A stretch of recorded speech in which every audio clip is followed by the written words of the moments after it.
Previously on Ballistic Pursuit, a record-setting day on the plains of Terra wildlife in South Africa's Free State. We did actually find out that the wildebeest that we took earlier in the day, so not only was it probably the longest shot on wildebeest so far that we know of, but it was also one of 4 that we know of that was ever filmed.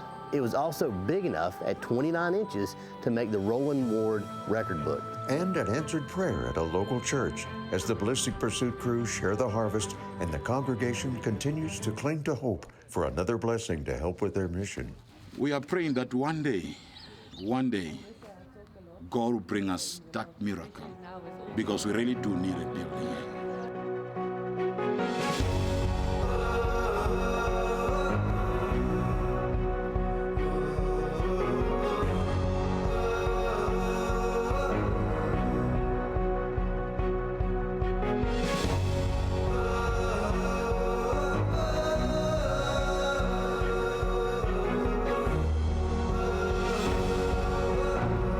As the adventure for the Ballistic Pursuit crew continues to roll on, it's time for the founder and CEO of Lucid Optics, Jason Wilson, to take his turn behind the bench, with Jim Gilliland keeping watch with a pair of binoculars just over his shoulder on the captivating game plains of Terra wildlife. Straight away out of the tree? That's that black Impala. What is 200 yards?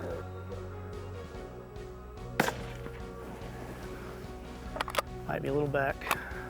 It's a maiden voyage for the pairing of Shaw Barrels and Lucid Optics, and the first time the head of each company, Carl Belling and Jason Wilson, have teamed up in person, putting their products to the test in real time here on the diverse and exotic landscape of South Africa. Forgetting all of the normal things with hunts that I normally know, because outside most of the animals that I chase at home, North America, where deer, elk, antelope are commonplace, this is an animal that's not commonplace. And I know I'm gonna get one opportunity at this, if I'm gonna get it done. But the patience pays off. The reassuring from the PHs that I'm doing the right things, that also pays off. They moved back towards the open, and he cleared one bush, gave me an opportunity of about 8 feet of a window to shoot in, and didn't stop. So my time now became limited. And he's walking, he's not running. This isn't a real super big challenge, but he is moving, and I hate moving shots, especially when it matters. And that's just my personal thing. I need to work a bit more on being able to shoot better on the move. But Texas heart shot. I timed the shot, not as well as I would have liked, but it was very effective. He jumped and might be a little back, disappeared behind a bush. Didn't know what had happened, really. So from that standpoint, we get out of the truck and we walk up, because he's not behind the bush now. And we had to track him a little bit. And you're about a minute and a half, 2 minutes into a track where you're not finding him or even trace for blood or anything like that, makes the guy nervous. Maybe you made a bad shot, maybe you missed. I didn't think I missed, but the property owner, Rainier, he found him. He didn't really go all that far. He's just really good at hiding. Yeah. And in blonde grass, you wouldn't think a black animal could hide. But it's amazing how much he hid. So it was very successful on my first hunt, the black Impala. I was afraid it Hey, would Matt, go back. thanks for a great rifle. It's not just a rifle. No, but it's the heck of a tool. I mean, It's so small. And look at the blood that's coming out there. it does its job every time. And I think on this trip we've proven that. Ethically, humanely. even if you're so Well, that came apart in. I mean, even a shot that was a little questionable. It's going to be a mess inside. He dropped 50 yards from where he got hit. They are so fast. We rolled out from the lodge, and not 10 minutes into a hunt, we ran into this black Impala. What a beauty. Made a moving shot, which I'm not great at, but we ended up with it. Not too much of a track. It was What a wonderful thing. Look at the color of this thing. It is jet black. Stunning animal. Thank you, Crown Safari. Really, really appreciate the opportunity. And it's not over yet. Up next on Ballistic Pursuit, we switch gears and join Josh Tennyson and Craig Haggard as they continue their spot and stalk climb through the African bush on a nearby property. Lucid Optics presents Ballistic Pursuit, sponsored by Shaw Barrels, proven precision.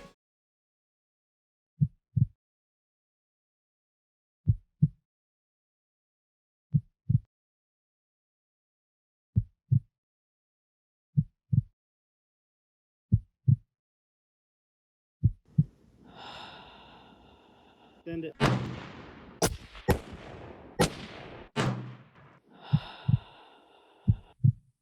Center punched it.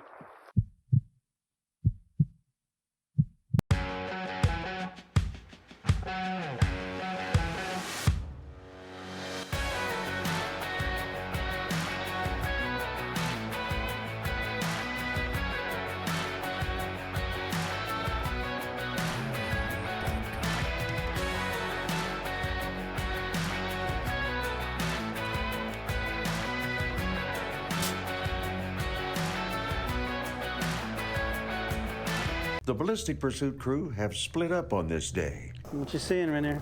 Jason Wilson, Carl Belling, and Jim Gilliland continue to prowl the grounds of Terra Wildlife, with Jim continuing in vain his quest for the elusive springbuck. And then go to the right and back in that little gap. Luck would be on Josh Tennyson's side this day, though, as he and Ballistic Pursuit team member Craig Haggard joined Terra Wildlife's professional hunters, Ralph Crabb and Russo Retief, to put their spot and stalk skills to the test on a nearby property with the landowner in tow. Then I was able to take one that I didn't know I would have the opportunity this time, and that's the black springbuck. There's 4 different springbuck that make up the springbuck slam, and the black one is my favorite of that. So I was actually able to harvest one of those. He's on 8 minutes right now. That should be 550. Or it's 8.2 is what I got him on. And Josh's luck hasn't run out just yet.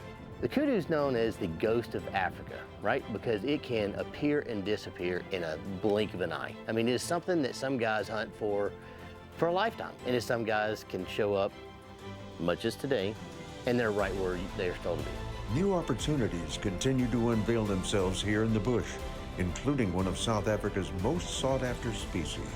It's known as the ghost of Africa for a very specific reason. It's colored exactly like its surrounding. It lives in thick brush, and it's very smart, has very good hearing and eyesight. So it's very hard to get a legitimate hunting opportunity on these animals. The owner of the lodge here, Rainier, gives the best statement. God gives you the opportunity to harvest a kudu. You do not hunt them. So you can have the idea to go out and go after a kudu all you want, but unless God gives you the opportunity to harvest one, you won't get one. On this day, a gift from God for Josh Tennyson. We went for 3 full days without seeing one on any of the properties, and it just so happened that that morning we found one right away at beginning of the AM.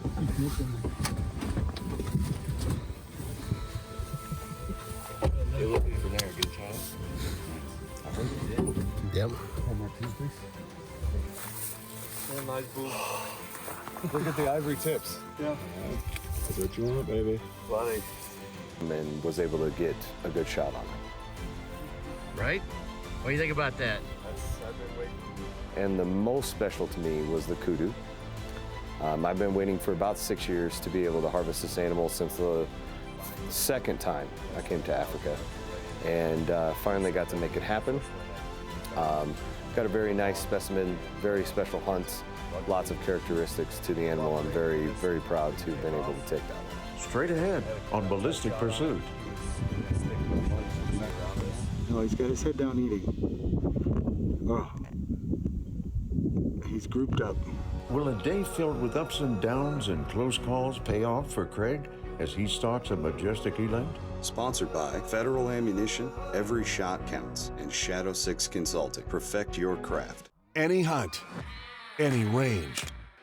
Go farther with Federal Premium Terminal Ascent. Match accuracy at extreme range. Bonded construction for deep, straight line penetration. Consistent expansion where other bullets fail.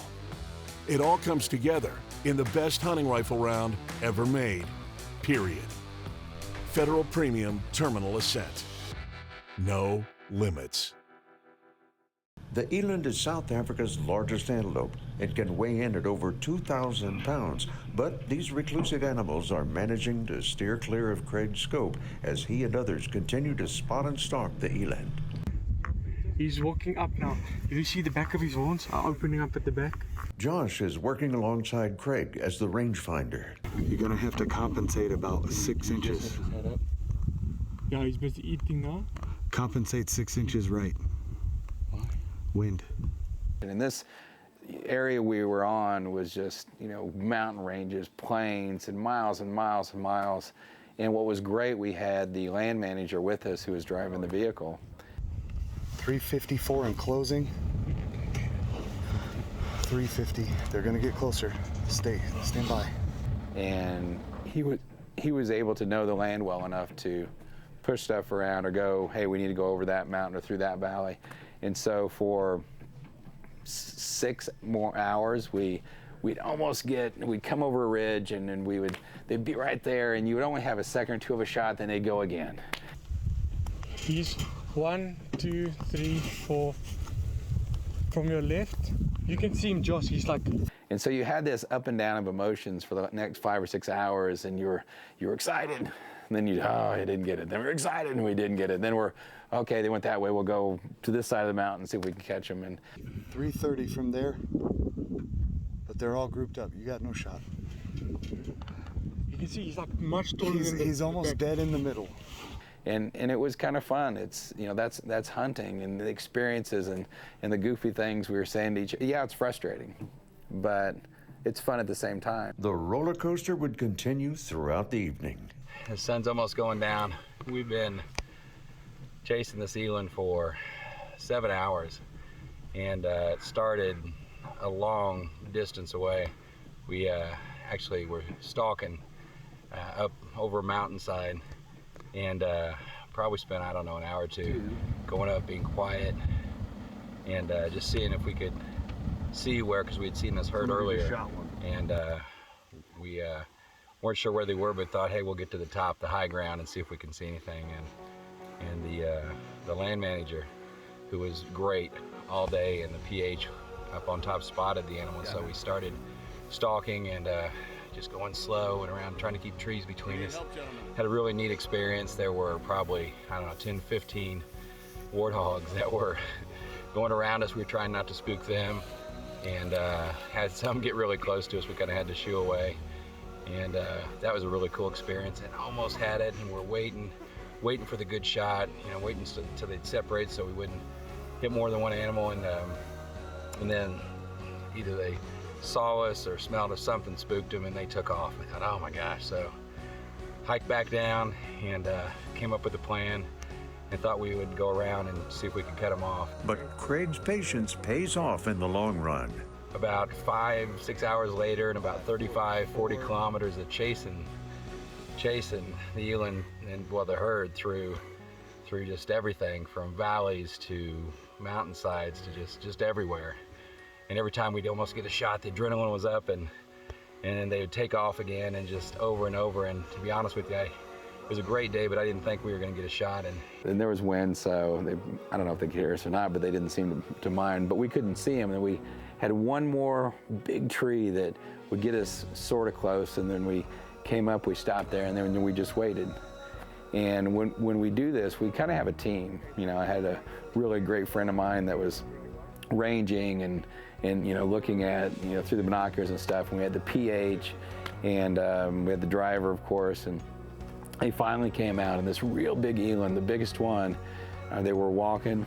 He's clear. My friend gave me the range. It was 450 yards. Oh, nice shot.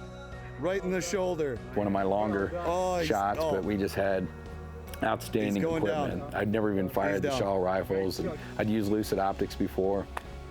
great products, perform well. And so it's one of those things that the hunter will tell you too, because once you're comfortable with a gun and optic and you know it works, that stress goes out. That's great, man. All right, now this has become my favorite tree, a little acacia, something else, because this tree allowed us to sneak up on the eland. If it wasn't for this one tree in the middle of this field, we could not have got the shot, so thank you, Mr. Tree. Anyway, ranged it in 450 yards, took a shot, perfect shot, took the eland down, and at that point celebrated. And when it was over and we went up and saw the animal, I went up and thanked the tree for being there, growing there, so we could drive up behind it. And it was a lot of emotions. You know, I respect and appreciate the animal for being there, what they did. I know that meat was going to a good place. I know that we bonded through everything that we did that day, and the adrenaline was up and down. And after about a half hour of that, Compensate 6 you inches, know, right.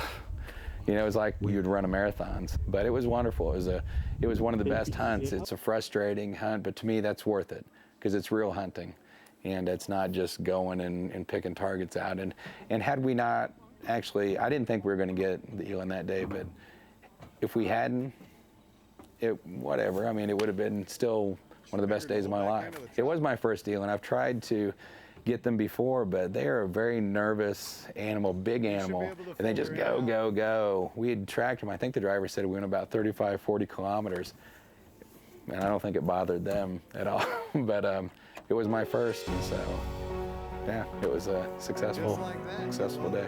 Coming up on Ballistic Pursuit, the entire team joins forces back at Terra Lodge for a heart-wrenching moment that won't leave a dry eye in the room. Sponsored by Crown Safari Group and Tacticam. Share your hunt. The Houston Safari Club is for anyone who likes to hunt. It's for the love of the outdoors. It's to give all of us as individuals a voice. Ever wanted to hunt whatever, wherever in the world, somebody in the club has done it and can point you in the right direction. We have met some of our very close friends through Houston Safari Club. I love the Houston Safari Club. I love the Houston Safari Club. I love the Houston Safari Club. Join the Houston Safari Club Foundation to increase your knowledge of the hunting world. As the sun goes down, praises and gratitude go up on screen back at Terra Lodge as the tables turn on Jason and the rest of the Ballistic Pursuit crew after a recent donation of harvested meat with a local church and nonprofit home for those with disabilities. You're a blessing. You're a blessing. You're a blessing. Clearly seen as Terra co-owner Eleanor Pretorius and Crown Safari's Paul Milford put together a presentation of the crew's recent humanitarian missions in South Africa. Orphans, total orphans. And so they try to get them positive again and try to help them a lot. He had 2 special needs kids, and these kids didn't fit in. He struggled to find a community for his children, and eventually, the one day he actually woke up one morning and he found another special needs kid at his door. 3 months old, in a baby grow, with a birth certificate stapled to her chest. And I'll show you a picture of her just now. And he started taking on different people. And he has a home now that he caters for 47 special needs people. Of the 47 special needs people in his home that he looks after, 35 of them do not have a single family member that they can call. They are not funded by the state, they are not funded by anyone. But the Ballistic Pursuit crew's labor of love, the donated meat, gave these locals in need a much-needed boost. And they wouldn't let us leave until they came and sang us a song. Thank you from the bottom of our hearts, and the children just want to say thank you. But before they say thank you, they just want to sing you 2 songs. The one is Amazing Grace.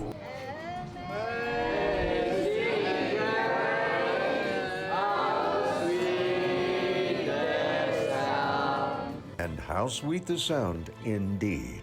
In fact, let me show you some of the pictures. We'll leave this on for now. And you realize that when we are hunting and how we can actually help, and the people that we can help, and the difference that we make, it really makes you proud to stand and say, I'm in South Africa, I'm part of Tara Lodge, I went hunting and I fed those people.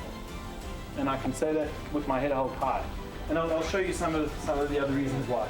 And the Ballistic Pursuit team's donation reflected just that, as evidenced through a thank you letter presented to Jason to read aloud from the Ahape Aftercare Center for those with disabilities.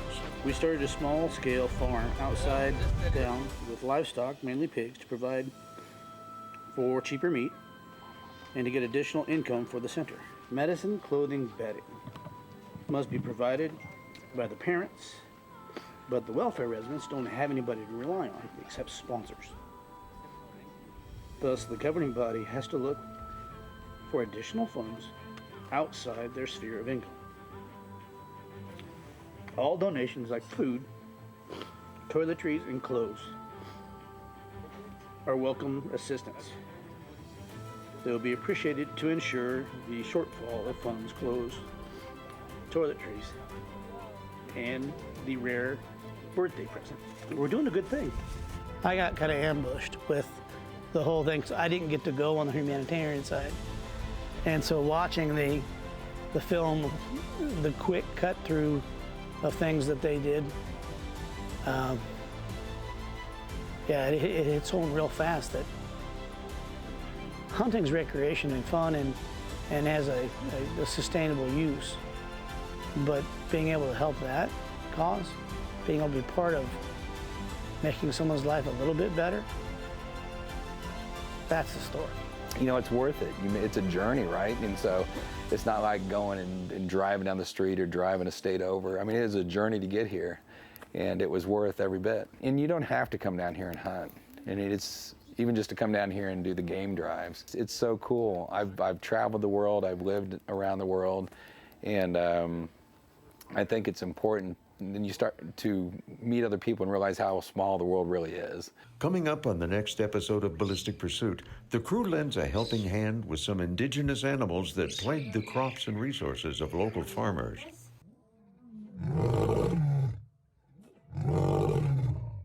Plus, lions and tigers and bears, a special behind-the-scenes look at Terra Wildlife Sanctuary and the unique animals that have found a safe place to land here. Closed captioning brought to you by Houston Safari Club Foundation. We hunt, we give.